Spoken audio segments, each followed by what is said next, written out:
Bienvenue dans les 3 minutes de l'AFPRIC, un podcast pour les personnes concernées par la polyarthrite rhumatoïde et les rhumatismes inflammatoires chroniques. Dans chaque épisode, des infos, astuces et conseils qui vont à l'essentiel. Aujourd'hui, dans notre série sur l'alimentation, nous recevons le professeur Sébastien Tchernikov, professeur de nutrition à l'université Paris-Cité et chef du service de médecine de l'obésité à l'hôpital européen Georges Pompidou à Paris. Il nous présente le rôle de l'alimentation dans les rhumatismes inflammatoires chroniques et les risques liés au régime d'exclusion. Alors pourquoi on s'intéresse au rôle de l'alimentation dans les rhumatismes inflammatoires chroniques ? Parce qu'il existe une littérature scientifique abondante depuis des années qui montre l'importance de l'interaction entre l'aliment et l'équilibre de ces maladies chroniques. En fait, la nutrition, c'est vraiment un élément clé de la prise en charge des maladies chroniques d'une manière générale. Ça joue dans plein de maladies chroniques comme l'hypertension artérielle, le diabète ou même les maladies respiratoires. Et cette alimentation, elle va avoir un rôle aussi dans les rhumatismes inflammatoires chroniques parce que, en fait, les aliments qui passent dans le tube digestif vont passer dans la circulation sanguine et vont entrer donc en relation avec les articulations.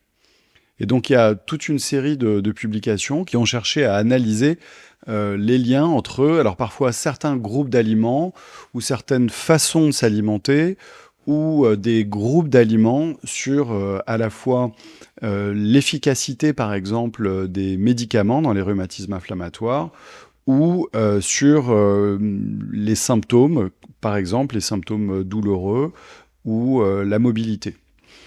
Ce qui ressort de ces principales publications, c'est qu'il existe en fait finalement peu de données sur des régimes qu'on va appeler des régimes restrictifs ou des régimes d'exclusion.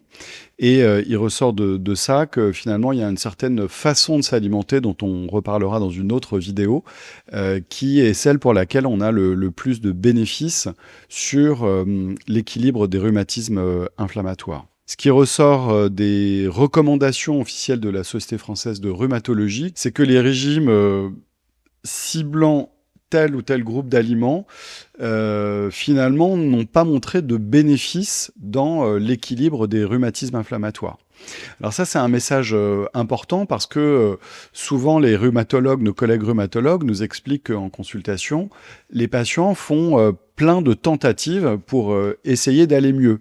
Et quand je dis des tentatives, ça veut dire exclure certains groupes d'aliments. Et la question qui a été menée notamment dans ce livre que nous avons écrit ensuite pour les patients, c'était de dire, d'accord, vous faites ces expériences, mais le point de vue de la Société française de rhumatologie, c'est de dire est-ce qu'il y a un bénéfice clinique qui est démontré dans des études médicales scientifiques. Et à ce jour, la réponse qui est apportée, c'est de dire non, pour l'instant, et ça c'est un point important parce que, comme vous le savez, la littérature scientifique, elle évolue quasiment tous les mois.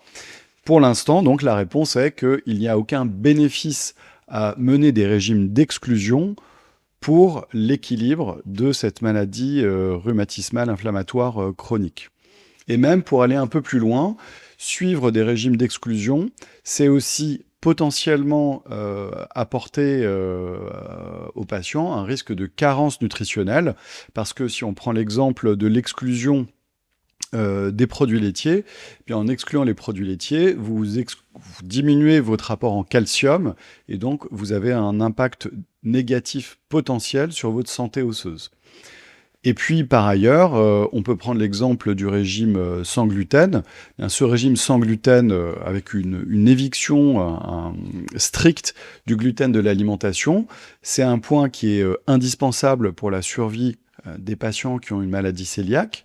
Mais pour les autres patients, ce type de régime peut aussi apporter un certain déséquilibre alimentaire. Ce sont parfois des produits industriels qui peuvent coûter cher.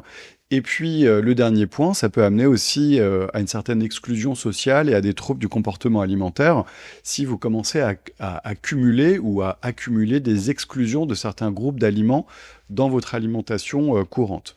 Donc, le point important, vraiment numéro 1 qui est décrit dans les recommandations et qu'on a repris dans notre ouvrage, c'est de dire, pour les patients qui souhaitent faire cette expérience, pourquoi pas, faites-le, mais premièrement, la littérature scientifique ne montre pas de bénéfices.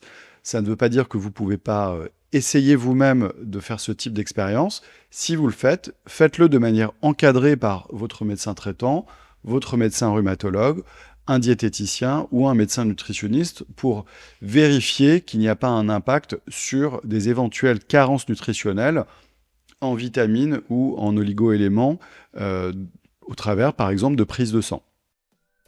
Merci au professeur Tchernikov pour son intervention. Nous remercions également le laboratoire UCB qui a apporté son soutien institutionnel à la réalisation de cet épisode. Ça vous a plu ? N'hésitez pas à vous abonner, liker et partager notre émission. Pour plus d'infos, rendez-vous sur www.polyarthrite.org.